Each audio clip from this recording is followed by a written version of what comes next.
అందరికీ నమస్కారం అండి. ముందుగా మన ఛానల్కి సపోర్ట్ చేయండి, లైక్ చేయండి. మీరు ఇచ్చే లైక్స్ ద్వారానే మనం చేస్తున్న వీడియోస్ మరింత మందికి చేరువవుతాయి కాబట్టి ఖచ్చితంగా మన యొక్క వీడియోస్కి లైక్స్ అన్నది చాలా చాలా ఇంపార్టెంట్ అని చెప్పి ప్రతి ఒక్కరికి తెలియజేస్తున్నాను. ఇక వీడియో పరంగా మనం మాట్లాడుకుంటే కనుక కూటమి ప్రభుత్వము అధికారం చేపట్టిన డే 1 నుంచి కూడా మరి ఏ విధంగా పాలనలో ఫెయిల్ అవుతూనే వస్తుంది. ఈ యొక్క కూటమి ప్రభుత్వము గత ప్రభుత్వం మీద వేస్తున్న నిందలేంది, జగన్మోహన్ రెడ్డి గారిని ఏ విధంగా టార్గెట్ చేస్తున్నారు, ఇవన్నీ ఒకసారి చూసుకుంటే ఖచ్చితంగా కర్మ అనేది ఈ కూటమి ప్రభుత్వాన్ని ప్యాక్ ఆడేస్తుంది అనేది వాస్తవం. మీరు ఒకసారి గమనించవచ్చు, గతంలో జగన్మోహన్ రెడ్డి గారిని ఏ విధంగా టార్గెట్ చేస్తూ ఎన్ని నిందలు వేశారు. ఈ యొక్క కూటమి ప్రభుత్వం తీసుకున్న, ఈ పచ్చ ఛానల్స్ తీసుకున్న, అలాగే కూటమి ప్రభుత్వానికి సంబంధించిన కుహానా మేధావులను తీసుకున్న, కుహానా నాయకులను తీసుకున్న, వీళ్ళు మాట్లాడిన ప్రతి మాట కూడా ఏ విధంగా ఉన్నాయి. అంతేకాకుండా ఆంధ్ర రాష్ట్రంలో ఏదైనా చిన్న ఇన్సిడెంట్ జరిగినా కూడా జగన్మోహన్ రెడ్డి గారికి ఆపాదించుకుంటూ వీళ్ళు క్రియేట్ చేస్తున్న మరి అసభ్యకరమైన మాటలు, వీళ్ళు క్రియేట్ చేస్తున్న సీన్స్ ఇవన్నీ చూసినప్పుడు చాలా బాధ అనిపించేది. అని జగన్మోహన్ రెడ్డి గారు కావచ్చు, మరి జగన్మోహన్ రెడ్డి గారిని అభిమానించే వాళ్ళు కావచ్చు, ఒక మాటే అనేవాళ్ళు, దేవుడు ఉన్నారు అన్నీ చూస్తారు అనేసి. ఖచ్చితంగా దేవుడు ఉన్నాడు కాబట్టే ఈ కూటమి ప్రభుత్వం ఏర్పాటుగా అయినప్పటి నుంచి కూడా జగన్మోహన్ రెడ్డి గారిని టార్గెట్ చేస్తూ వాళ్ళు వేస్తున్న నిందలు ఏవైతే ఉన్నాయో ఒక్కొక్కటిగా దేవుడే ఛేదించి పక్కకు పడేస్తున్నారు అనేసి అనిపిస్తుంది. జగన్మోహన్ రెడ్డి గారి వెంట భగవంతుడి ఆశీస్సులు ఎప్పటికీ ఉన్నాయి. ఆ అండదండతోనే జగన్మోహన్ రెడ్డి గారు ముందుకెళ్తున్నారేమో. ఇన్ని అవమానాలను తట్టుకొని, ఇన్ని బాధల్ని తట్టుకొని ఆయన అడుగులు ముందుకేస్తున్నారు అంటే ఖచ్చితంగా భగవంతుని ఆశీస్సులు అనేటివి ఆయనతో ఉన్నాయి అని చెప్పి అందరికీ అర్థమవుతుంది. మీరు చూసే ఉంటారు, తిరుమల తిరుపతి దేవస్థానానికి సంబంధించి యొక్క లడ్డూ మీదన ఎంత ప్రాపగండ సృష్టించేశారో మీ అందరికీ తెలిసే ఉంటుంది. దేశవ్యాప్తంగా కూడా చర్చ జరుపుకునే విధంగా కొంతమంది కుహానా మేధావులు కావచ్చు, కొంతమంది పీఠాధిపతులు కావచ్చు, ఇంకొంతమంది వెనక ముందు అనేది ఆలోచించకుండా జగన్మోహన్ రెడ్డి గారిని ఏ విధంగా టార్గెట్ చేసి మాట్లాడారు.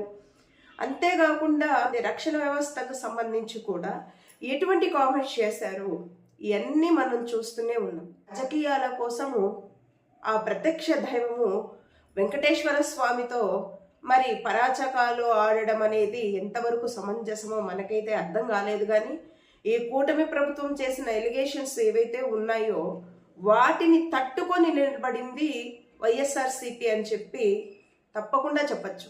జగన్మోహన్ రెడ్డి గారు ఆ రోజే అన్నారు, ఏ దేవుడితో అయినా మీరు పరాచకాలు ఆడొచ్చేమో కానీ కలియుగ ప్రత్యక్ష దైవమైన వెంకటేశ్వర స్వామితో గనక మీరు పరాచకాలు ఆడితే ఈ నీచ రాజకీయాల కోసము ఆయన మిమ్మల్ని వదిలిపెట్టడు అని చెప్పి ఏదైతే జగన్మోహన్ రెడ్డి గారు అన్నారో, ఇప్పుడున్న వైసీపీకి సంబంధించిన చైర్మన్ గారు, తిరుమల తిరుపతి చైర్మన్ గారు అయిన భూమన కరుణాకర్ రెడ్డి గారు ఈ తిరుమలకు వెళ్ళడం, అక్కడ కోనేటిలో స్నానం చేయడం, అఖిలాండం దగ్గర ఆయన మరి కర్పూరంతో ఆయన ఏ విధంగా ప్రమాణం చేశారు దేవుడి సాక్షిగా ఈ లడ్డూ విషయంలో మనందరూ చూసే ఉన్నాం. జగన్మోహన్ రెడ్డి గారు కూడా తిరుపతికి సంబంధించిన ఒక పోలీస్ అధికారి మీదన ఎటువంటి కామెంట్ చేశారు, సప్త సముద్రాలు మీరు దాటినా కూడా మేము మిమ్మల్ని వదిలిపెట్టము అని చెప్పి ఎటువంటి కామెంట్ చేశారు. ఆ తరువాత అదే పోలీస్ అధికారి మరి ఎందుకు సస్పెండ్ అవ్వాల్సి వచ్చింది, సప్త సముద్రాలు దాటకుండానే ఎందుకు సస్పెండ్ అవ్వాల్సి వచ్చింది. ఒక్కొక్క సంఘటన, తిరుమల తిరుపతికి సంబంధించిన ఒక్కొక్క సంఘటన తీసుకుంటే ఈ లడ్డు ఇష్యూ దగ్గర నుంచి మరి ఆ కలియుగ ప్రత్యక్ష దైవమైన శ్రీమన్నారాయణుడికి ఎంత ఆగ్రహం వచ్చిందో, ఆగ్రహానికి కూటమి ప్రభుత్వం ఏ విధంగా మరి బలవుతుందో మనం చూస్తూనే ఉన్నాం. లడ్డూ పోటు కావచ్చు, తొక్కిసలాట కావచ్చు, ఆ యొక్క తిరుమల తిరుపతికి సంబంధించిన చైర్పర్సన్ కావచ్చు, ఈ ఈవోన వీళ్ళు రచ్చలు చేసుకోవడం కావచ్చు, అలాగనే ఆ లడ్డు పోర్ట్లో ఫైర్ యాక్సిడెంట్ కావచ్చు, అలాగనే తిరుమల తిరుపతికి సంబంధించిన ఈ యొక్క బస్ యాక్సిడెంట్లు కావచ్చు, ఇవన్నీ వరుస సంఘటనలు.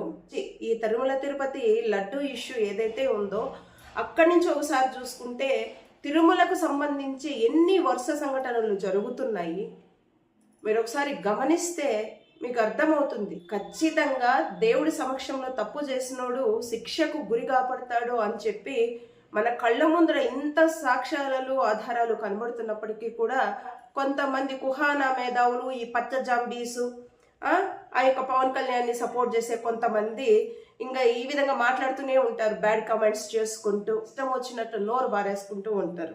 ఒకసారి ఈ కుహానా మేధావులు కావచ్చు, ఈ పచ్చ జాంబీస్ కావచ్చు, ఈ పిల్ల సైనిక్స్ కావచ్చు, ఒకసారి గమనిస్తే సాక్షాత్తు పవన్ కళ్యాణ్ గారు ఏం మాట్లాడుతున్నారు, జగన్మోహన్ రెడ్డి గారు చేసిన మంచి పనుల గురించి ఎంత మంచి కాంప్లిమెంట్ ఇస్తున్నారు. ఆయన చెప్తున్నారు 4 గోడల మధ్య కూర్చొని రివ్యూ ఇవ్వడం వేరు, ఆ ప్లేస్కి వెళ్ళి రివ్యూ ఇవ్వడం వేరు అని. గత కొన్ని రోజులుగా మేము చెప్తుంది అదే. దేశము కరోనా కారణంగా ఆర్థికంగా వెనకపడినప్పటికీ కూడా రాష్ట్ర పాలన విషయానికి వస్తే జగన్మోహన్ రెడ్డి గారు ఎంత మంచి పాలనను అందించారు, ఎంత చాకచక్యంగా ఆయన అభివృద్ధిని కావచ్చు, సంక్షేమ పథకాలని కావచ్చు ముందుకు తీసుకెళ్లారు. ఆ అభివృద్ధిని చూసే కదా ఈరోజు ఈ పవన్ కళ్యాణ్ గారు ఇంత బాగా డెవలప్ అయిందా అని చెప్పేసి ఆయన మెచ్చుకోవడం. మేము గత కొన్ని రోజుల నుంచి కూడా వీడియోస్ చేస్తుంది ఇదే. ప్రజల్లోకి వెళ్తున్నాం, ప్రజలతో మమేకం అవుతున్నాం, వాళ్ళ యొక్క సాధక బాధలు కనుక్కుంటున్నాం, జగన్మోహన్ రెడ్డి గారు చేసిన మంచి ఏంటి, దానివల్ల వాళ్ళు ఏ మేరకు అభివృద్ధి చెందారు అనేసి ఎప్పటికప్పుడు తెలుసుకుంటున్నాం. మా చుట్టుపక్కల ఉన్న ఏరియాస్ ఏవైతే ఉన్నాయో అక్కడ ఈ యొక్క రోడ్లు తీసుకున్నా, స్కూల్స్ డెవలప్మెంట్ తీసుకున్నా, అలాగనే ఈ యొక్క హాస్పిటల్స్ తీసుకున్నా ఎటువంటి మెరుగైన విద్యను వైద్యాన్ని అందిస్తున్నారు. రైతు కేంద్రాలు తీసుకున్నా, లేదు రైతులకు సంబంధించిన రైతు బజార్లు తీసుకున్నా ఏ విధంగా డెవలప్ అయ్యాయి, వాళ్ళకంటూ జగన్మోహన్ రెడ్డి గారు ఎటువంటి భరోసాని కల్పించారు, ఇవన్నీ ఎప్పటికప్పుడు మేము తీసుకుంటున్నాం కాబట్టి మేము మాట్లాడుతున్నాం. కూటమి ప్రభుత్వం లాగా వచ్చిన 6 నెలల్లోనే ఈ కూటమి ప్రభుత్వంలో ఉన్న కొంతమంది కుహానా మేధావులు కావచ్చు, అలాగనే ఈ యొక్క కార్యకర్తలు అంటారు కదా, ఇటువంటి కార్యకర్తలు కావచ్చు ఇంకా నెగిటివిటీనే జగన్మోహన్ రెడ్డి గారి మీద పెంచడం. జగన్మోహన్ రెడ్డి గారు చేసిన తప్పు పవన్ కళ్యాణ్ గారు చెప్పినట్టు వ్యక్తిగతంగా సహాయం చేస్తే చెప్పుకోనక్కర్లేదు, కానీ రాజకీయ పరంగా సహాయం చేసేటప్పటికీ అది 10 మందికి తెలవాలి అని చెప్పి ఏదైతే ఒక మంచి మాట మాట్లాడారో పవన్ కళ్యాణ్ గారు, ఖచ్చితంగా జగన్మోహన్ రెడ్డి గారు చేసిన తప్పు ఏంటి అని అంటే చేసిన అభివృద్ధిని, సంక్షేమ పథకాలని ఆయన చెప్పుకోలేకపోయారు. కాబట్టే ఈ కుహానా మేధావులు కావచ్చు జగన్మోహన్ రెడ్డి గారి మీదన నేటివిటీని పెంచడంలో సక్సెస్ అయ్యారు.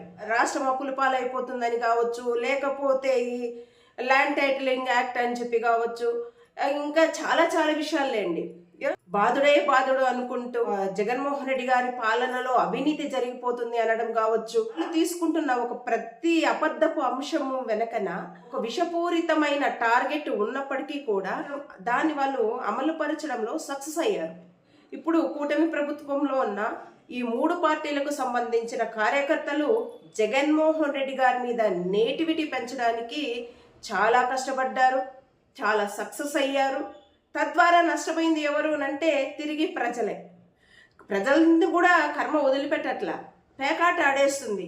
అన్ని సంక్షేమ పథకాలు డోర్ డెలివరీ అవుతుంటే ఇక ఇంతకు మించి మాకు సంక్షేమ పథకాలు కావాలి అని చెప్పేసేసి ఆ నమ్మకంతో ఓట్లేసారా, లేదు నిజంగా ఈవీఎంలో మోసాలు జరిగాయా, ఇవన్నీ కూడా అర్థం కాని ప్రశ్నలు. వీటికి సమాధానాలు అనేదే ఉండవు.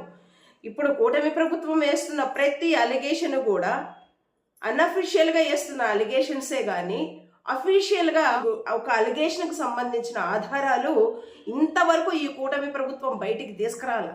కూటమి ప్రభుత్వానికి సంబంధించిన పచ్చ మీడియా కూడా ఎక్కడ బయటికి తీసుకురాల. జగన్మోహన్ రెడ్డి గారు ఎక్కడ తప్పు చేశారు, ఎంత అప్పు చేశారు, అప్పులు దేని మీద ఇన్వెస్ట్ చేశారు, గత ప్రభుత్వం ఏ విధంగా అభివృద్ధి చేసింది రాష్ట్రాన్ని, అలాగనే ఇప్పుడున్న ప్రభుత్వము గతంలో ఏం చేసింది, ఎంత అప్పు చేసింది, దాన్ని మించి జగన్మోహన్ రెడ్డి గారు అప్పు చేశారా అనేసేసి ఇటు కేంద్ర ప్రభుత్వానికి సంబంధించిన వెబ్సైట్ కావచ్చు, రాష్ట్ర ప్రభుత్వానికి సంబంధించిన వెబ్సైట్ కావచ్చు, ఒకసారి చూడండి అయ్యా, మీకు ఆధారాలు దొరుకుతాయి అని చెప్పి మేము పేర్లతో సహా చెప్పగలుగుతున్నాం. కానీ కూటమి ప్రభుత్వానికి సంబంధించిన ఈ కుహానా మేధావులు కానీ, ఈ యొక్క కార్యకర్తలు కానీ నోటి ద్వారానే వాళ్ళు ఇంకా విషయాన్ని జమ్ముతూ ఉంటారు. వీళ్ళ దగ్గర ఎటువంటి ఆధారాలు ఉండవు. జగన్మోహన్ రెడ్డి గారు వివేకానంద రెడ్డి గారిని హత్య చేశారంట, జగన్మోహన్ రెడ్డి గారు నా రాష్ట్రాన్ని నాశనం చేశారంట, జగన్మోహన్ రెడ్డి గారు అవినీతి చేశారంట, జగన్మోహన్ రెడ్డి గారు ఆర్థిక నేరస్తుడంట, ఆ లడ్డూ ప్రసాదంలో ఇక కల్తీ జరిగిందంట.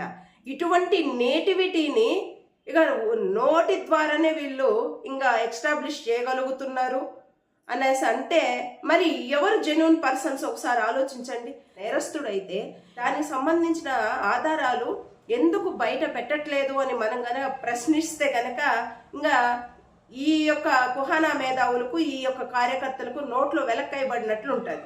తిరిగి మన మీదనే బ్యాడ్ కామెంట్ చేస్తూ ఉంటారు. కాబట్టి ప్రతిదానికి కూడా కాలం సమాధానం చెప్తుంది.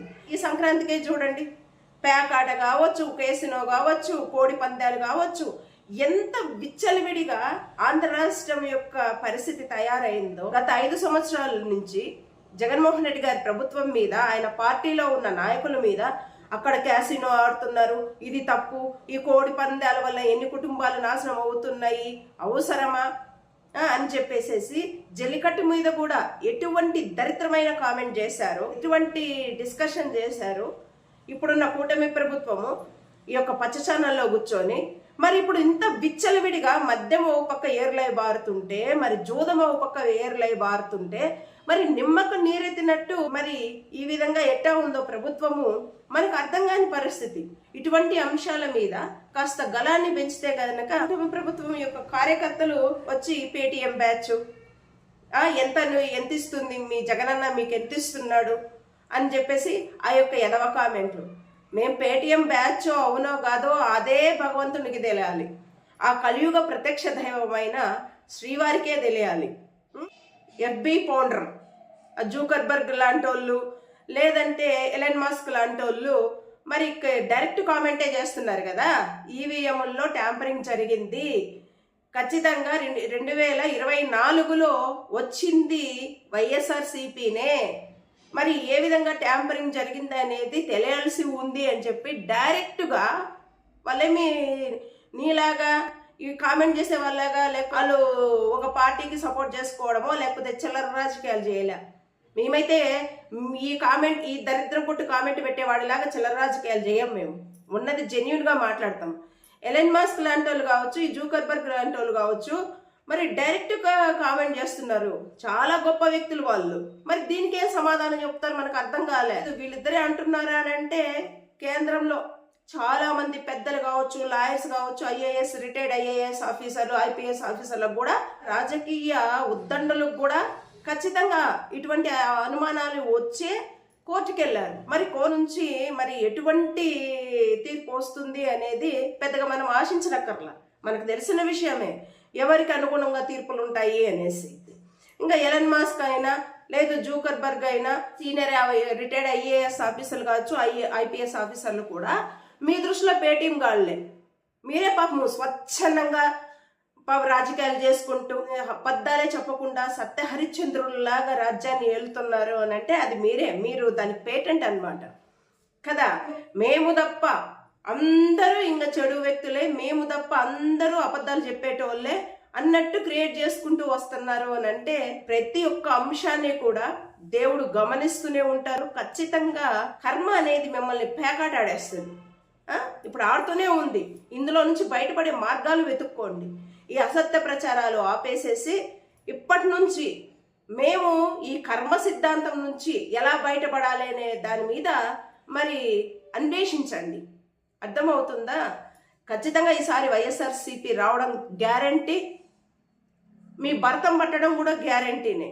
ప్రజల పక్షాన పోరాడే పార్టీ ఏదైనా ఉంది అంటే ఇది ఖచ్చితంగా వైఎస్ఆర్సీపీ పార్టీనే. ఇప్పుడు కొన్ని సినిమాలు చూస్తూనే ఉన్నాం. ఆ యొక్క జగన్మోహన్ రెడ్డి గారి పథకాలని మరి పొగుడుతూనే కొన్ని సినిమాలు కూడా వస్తున్నాయి. ప్రజలు కూడా ఇప్పుడిప్పుడే అర్థమవుతుంది మీ యొక్క వెధవేషాలు. కాబట్టి ప్రతి దానికి కూడా కాలం సమాధానం చెప్తుంది. జగన్మోహన్ రెడ్డి గారి వెంట ఆ యొక్క కలియుగ ప్రత్యక్ష దైవమైన వెంకటేశ్వర స్వామి ఆశీస్సులు మెండుగా ఉన్నాయి. ఖచ్చితంగా మిమ్మల్ని పేకాడే దాంట్లో మాత్రం జగన్మోహన్ రెడ్డి గారు వెనకడుగు వెయ్యరు. ఆయన ఎటువంటి వ్యక్తి అని కూటమి ప్రభుత్వ పెద్దకు తెలుసు కాబట్టే మరి తర్జన పడిపోతున్నాడు. కనీసం జగన్మోహన్ రెడ్డి గారి ముందు కూర్చోవడానికి కూడా భయపడుతున్నారు అని చెప్పి మేము కాదు చెప్తుంది, మీ పచ్చపార్టీకి సంబంధించిన 2-3 ఛానళ్ళు డిస్కషన్ అన్నమాట. అర్థమవుతుందా? ఇట్స్ ఓకేనండి. ఈ యొక్క వీడియో మీద మీ యొక్క అభిప్రాయాలు తెలియజేస్తారని ఆశిస్తున్నాను. అండ్ థ్యాంక్స్ అండి. Thanks allot.